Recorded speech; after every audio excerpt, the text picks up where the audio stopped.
축원합니다. 열왕기식 4장을 우리 이제 열왕기상 14장을 이제 다루게 되는데, 열왕기상 14장의 내용은 두 부분으로 나눠져 있습니다.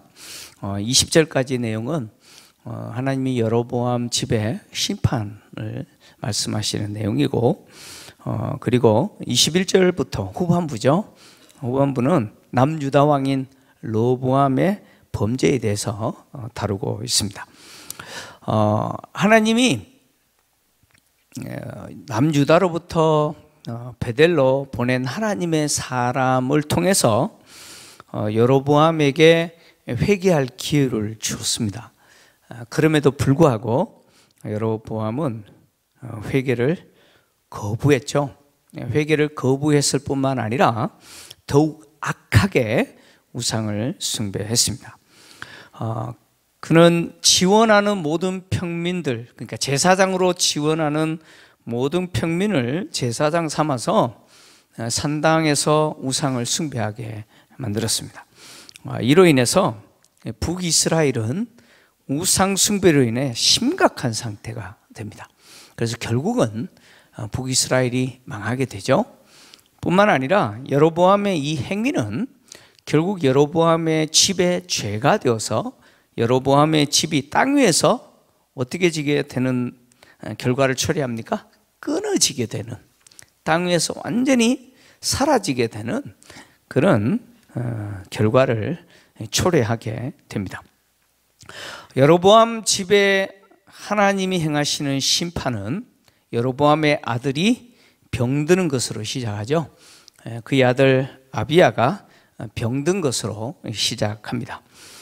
여로보암은 자신의 아들 아비야가 병들자 자신의 아내에게 변장하게 하고 실로에 있는 아히야 선지자를 찾아가게 합니다. 이 아내에게 변장하게 하고 떡 10개 그리고 과자, 꿀 한 병 들고 아히야 선지자에게 가게 하는데, 가면 아히야 선지자가 이 아이가 어떻게 될지에 대해서 말할 것이라고 하면서 아내를 보냅니다. 자, 제가 좀 질문을 할게요. 지금 여로보암이 아내를 변장하게 하잖아요, 그죠? 자, 변장하게 한 것이 누구를 속이려고 한 겁니까? 아히야 선지자를 속이려고 하는 겁니까? 아니면 하나님을 속이려고 하는 겁니까?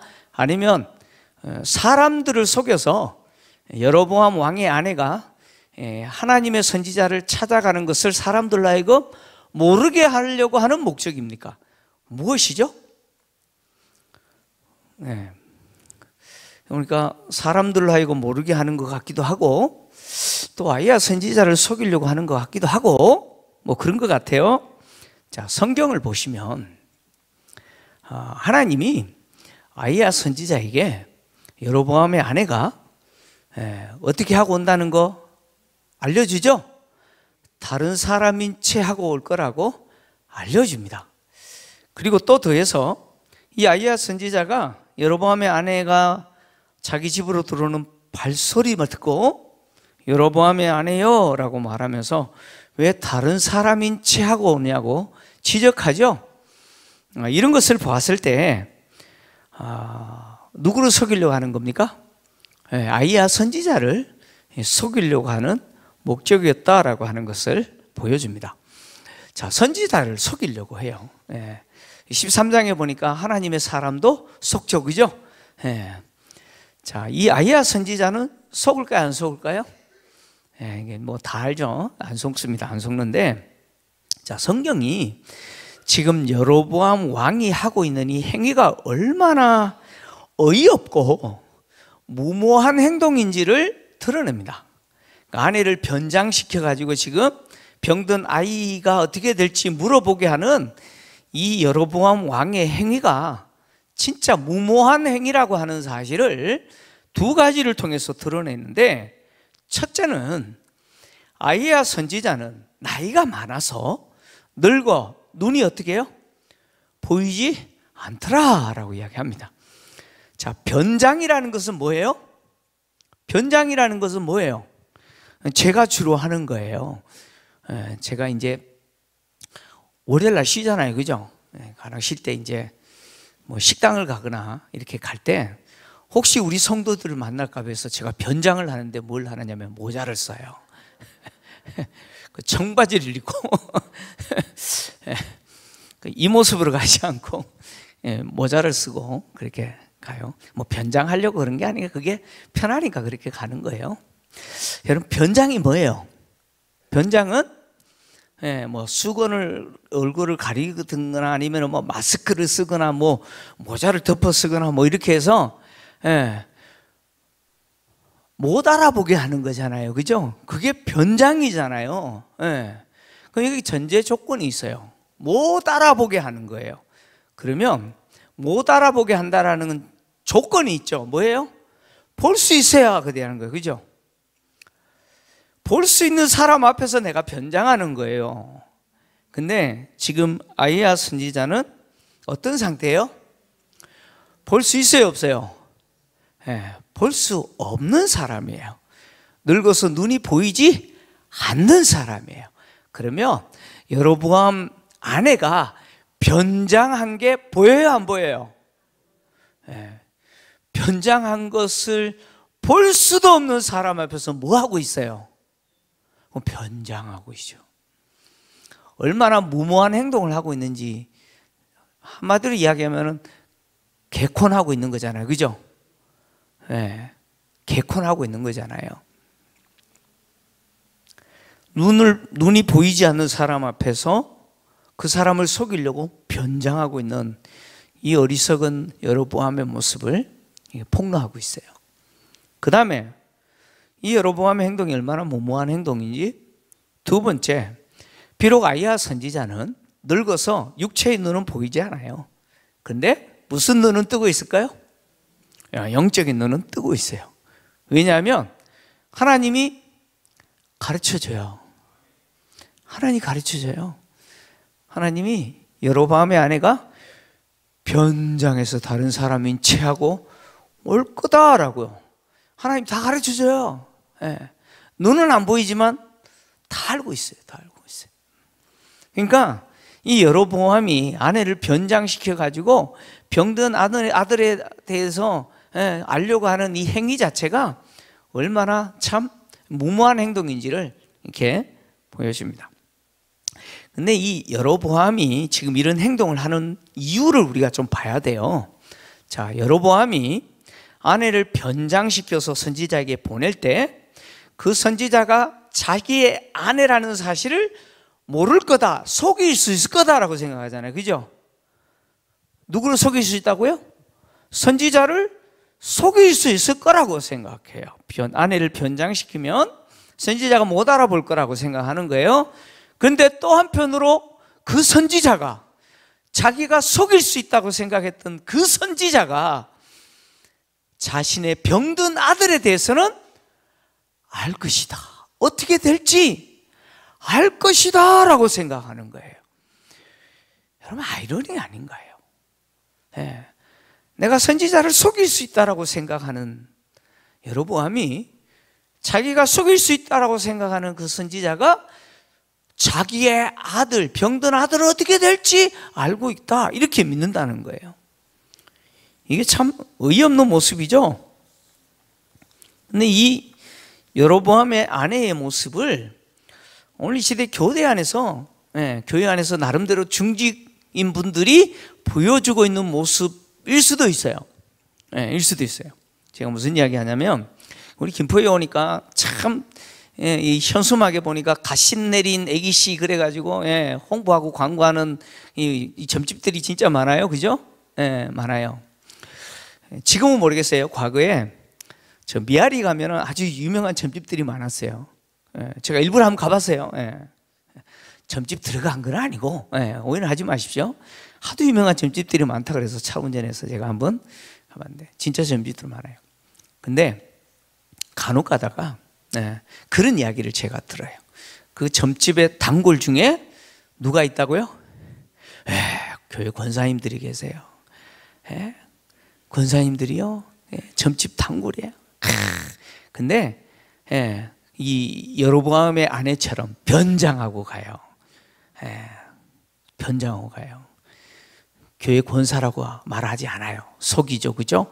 그러면서 자신의 사주나 인생을 물어요. 운명을 물어요. 남편의 사업을 묻고요. 자식 측의 자녀의 진로를 묻고요. 막 그래요. 뭐 똑같죠, 그죠? 여러분 점집 가지 마세요. 가지 마세요. 제발 좀 부탁하는 건데, 좀 교회 망신시키지 마십시오. 어떤 점집은 간판까지 걸어요. 현수막까지 걸어요. 권사님들 환영합니다. 쪽팔려 죽겠어요. 쪽팔려 죽겠어요.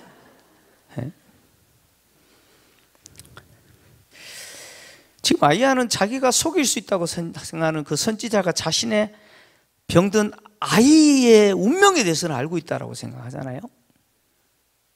근데 이런 여로보암의 모습을 보면 참 안타까워요. 너무 안타까워요. 왜냐하면 여로보암은 아히야 선지자가 자신의 병든 아들의 그 운명이 어떻게 될지 안다고 믿잖아요, 그죠? 근데 왜 믿어요? 어떻게 그 믿음이 생겼어요? 오늘 본문에서 아내를 보내면서 여로보암이 이야기를 해요. 뭐라고 이야기하냐면 이 아히야 선지자는 자기가 이 백성의 주권자, 왕이 될 거라고 말했던 그 선지자라는 거예요.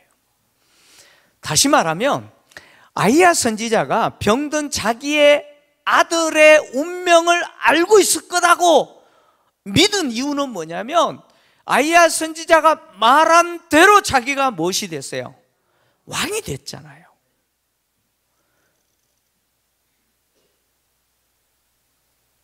그래서 자기 아내에게, 아히야 선지자에게 가면 그가 이 아이가 어떻게 될지 말하리라 라고 이야기하잖아요, 그죠? 알려줄 거라고 이야기하잖아요. 여로보암은 하나님이 아히야 선지자를 통해서 자기에게 말씀하신 대로 자기가 왕이 된 것을 확인한 사람이죠. 그래서 자기 아들의 문제를 지금 물어보려고 아내에게 변장시켜서 보내는 거 아니에요? 그런데 정작 그 하나님께 돌아오기를 거부하고 있다는 거예요. 하나님이 말씀하신 대로 자기가 지금 왕이 되었음에도 불구하고 정작 자기가 하나님께 돌아가는 것에 대해서는 거부하고 있다는 거예요. 심지어 여러분 지금 병든 아들이 누구예요? 이름이 뭐예요? 이름이 뭐예요? 아비야죠, 그죠? 아비야. 여러분 여로보암은 아들을 이름을 지을 때 아비야라고 지었어요. 아비야. 아비야라는 뜻이 뭐냐면 이런 뜻이에요. 여호와는 아버지시다, 이런 뜻이에요. 아비야라는 뜻이 뭐라고요? 여호와는 아버지시다, 이렇게 지었어요. 여로보암이 아들을 낳고 그 아들의 이름을 여호와는 아버지시다 이렇게 지었어요. 근데 정작 아들 이름은 그렇게 지어놓고 자기는 하나님을 인정해요, 안 해요? 인정하지 않는다는 거예요. 이런 여로보암의 모습을 보면 참 안타깝죠. 남편의 보냄을 받아서 변장한 여로보암의 아내가 아히야 선지자의 집에 도착했을 때 이미 아히야 선지자는 하나님이 알게 하셔서 알고 있죠. 그 발소리를 듣자 아히야 선지자는 여로보암의 아내여 들어오라, 내가 어찌하여 다른 사람인 채 하느냐 라고 변장한 그 모습을 지적하죠. 그리고 나서 하나님의 심판을 선언합니다. 하나님의 심판을 선언하는데, 그러니까 여로보암과 그 아내가 듣고 싶었던 내용은 뭐예요? 아들이 어떻게 될지에 대한 이야기예요.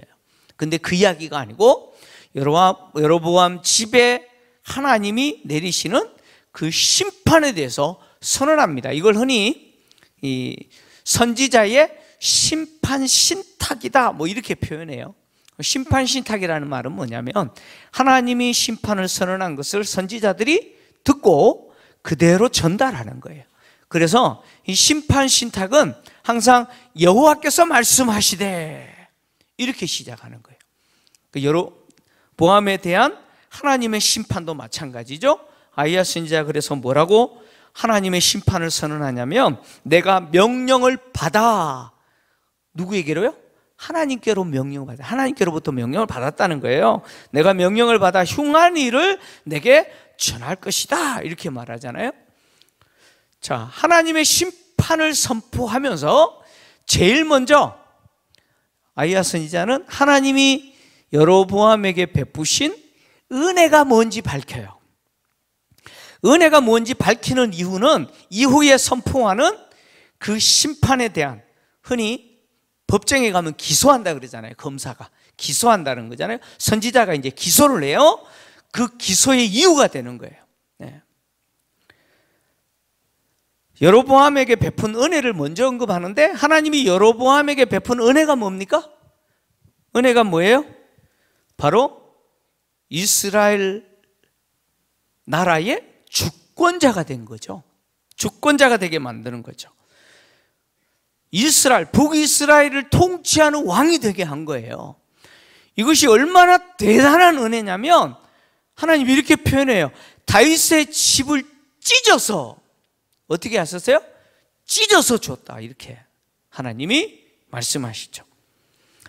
다윗의 집을 찢어서 줬다라고 하는 것은, 원래 이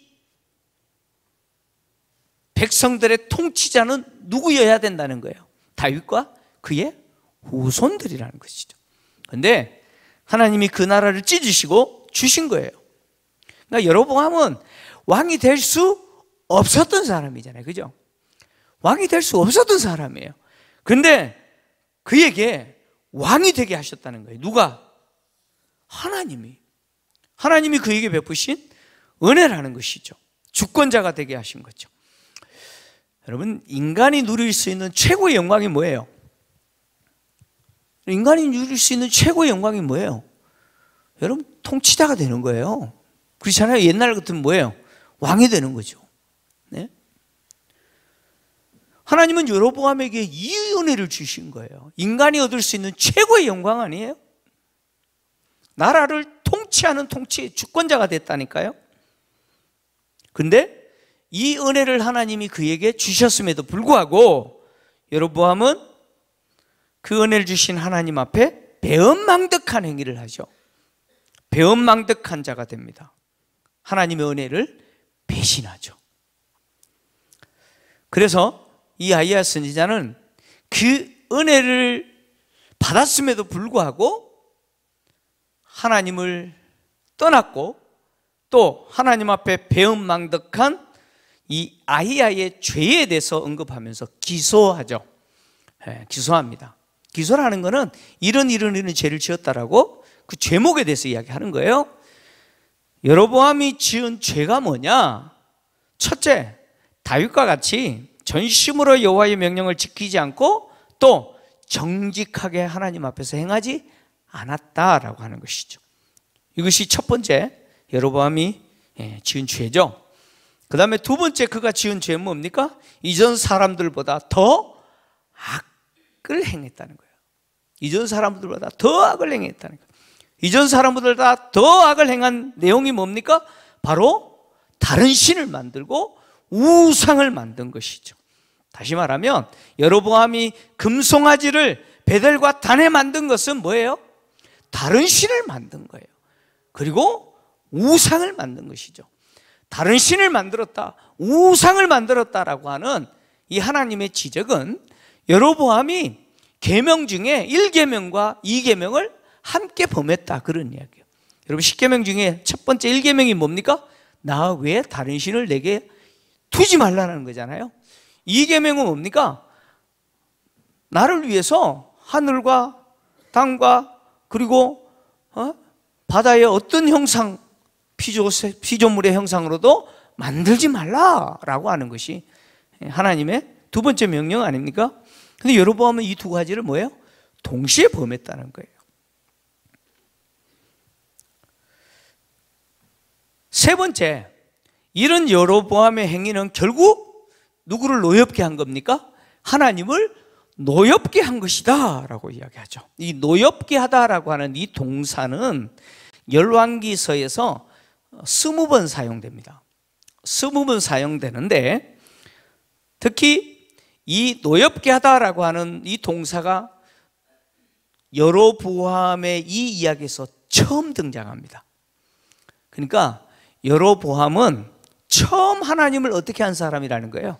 노엽게 한 사람이다, 그런 이야기예요. 그리고 열왕기서 전체에서 이 노엽게 하다라는 이 표현이 여로보암에게만 무려 몇 번이나 적용되냐면 8번이나 적용됩니다. 그러니까 여로보암의 이 행위 자체가 얼마나 하나님을 진노하게 하는 행위인지를 드러내는 것이고, 또 더해서 여로보암이 북이스라엘 왕들 중에서 뭐예요? 하나님을 노엽게 하는 자의 첫 번째 왕이었고, 또 더해서 하나님을 노엽게 하는 자로서의 그 첫 번째 왕으로서 뭘 닦은 사람이냐면 그 길을 닦은 사람이에요. 하나님을 노엽게 하는 길이 무엇인지를 닦은 사람이 여로보암이라는 거예요. 그래서 여로보암의 뒤를 따르는 사람들마다 전부 누구를 노엽게 하는 자입니까? 하나님을 노엽게 하는 자가 되었다는 것이죠. 은혜를 망각하는 자는 결국 하나님을 노엽게 하는 자가 되는 것이죠. 지금 아이야 선지자가 그 이야기를 하고 있는 거예요. 하나님이 은혜를 베풀었는데 그 은혜를 어떻게 해버린 거예요? 망각한 거죠. 그러면 한 교회를 섬기는 담임 목사가 된 거 얼마나 놀라운 은혜 아닙니까? 그죠? 교회 안에서 하나님이 직분자로 세워서 장로, 권사, 장례집사, 이런 구역장, 교사, 이런 역할들을 할 수 있는 것이 뭐예요? 하나님이 베푸신 놀라운 은혜라는 거예요. 내가 자격이 돼서 된 게 아니죠. 내가 이뻐서 하나님이 그렇게 하신 게 아니죠. 베푸신 은혜죠. 은혜입니다. 여러분, 세상의 인구가 몇 명이에요? 여러분, 지구촌의 인구가 얼마예요? 지금 70억이 넘잖아요. 그 70억이 넘는 인구 중에서 하나님이 나를 선택하셨어요. 나를 선택하셔서 하나님의 자녀가 되게 하셨어요. 이 예배의 자리에 앉아있는 자가 되게 하셨어요. 하나님을 예배하는 자가 되게 하셨어요. 하나님의 자녀로 살게 하셨어요. 이거 은혜입니까? 아닙니까? 은혜죠. 놀라운 은혜입니다. 근데 이것을 은혜로 여기지 않는 사람은 바로 여로보암 같은 사람이 되는 거죠. 그래서 은혜를 잊어버리면 어떤 사람이 되냐면 교만한 사람이 됩니다. 은혜를 잊어버리면 교만한 사람. 지금 첫 번째 죄를 지적하면서 다윗과 같이 전심으로 나를 따르지 않고 내 앞에서 정직하게 행하지 않았다라고 말씀하시잖아요. 그죠? 여러분, 다윗이 위대했던 이유가 뭡니까? 남유다 왕이든 북이스라엘 왕이든 그 왕의 모든 행위는 누구를 기준으로 평가받냐면 다윗을 기준으로 평가받을 거예요. 다윗이 위대했던 이유는 뭡니까? 그는 은혜를 잊어버리지 않는 왕이었습니다. 우리가 알다시피 다윗은 실수도 하고, 그죠? 예, 실수도 하고요. 심지어 넘어지기도 하고요. 그래요. 예. 근데 다윗은 그때마다 뭘 구해요? 은혜를 구했다는 거예요. 그때마다 은혜를 구하는 거예요. 하나님은 절대로 다윗이 완전한 자다라고 말하지 않아요. 왜요? 다윗은 완전한 자가 아니에요. 어떻게 보면 형편없는 사람이에요. 그죠? 그럼에도 불구하고 하나님은 다윗을 인정하실 때 뭐라고 인정하시냐? 내 명령을 지켜 전심으로 나를 따랐다, 이렇게 이야기합니다.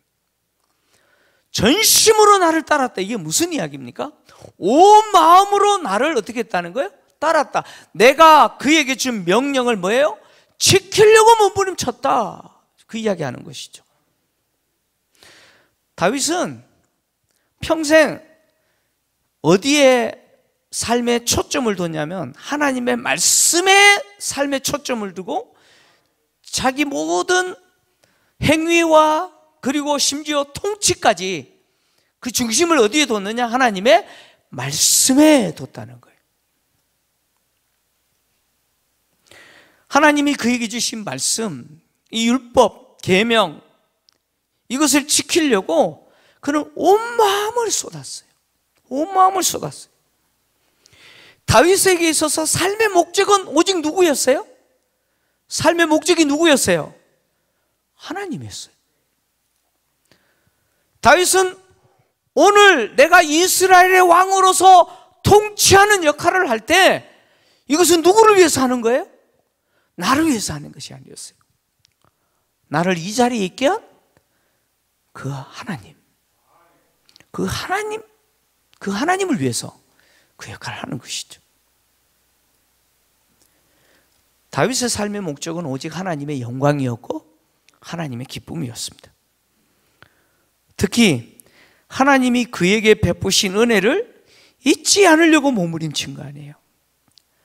다윗이 통치 말년에 요압 장군이 막 만류했음에도 불구하고 고집을 피워서 뭘 내냐면 인구조사했잖아요. 그죠? 예, 인구조사한 이야기 나오잖아요. 인구조사를 했는데 그것을 하나님이 어떻게 하셨어요? 예, 하나님 대노하셨잖아요. 그죠? 그래서 하나님이 다윗에게 3가지 징계에 대해서 선택하라 그랬잖아요.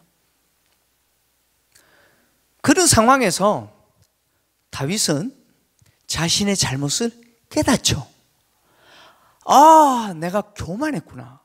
그래서 다윗이 하나님께 했던 말이 뭐냐면, 잘못은 내가 했는데 왜 이 양떼들이 지금 희생을 당하냐는 거예요. 잘못은 누가 했다고요? 내가 했는데.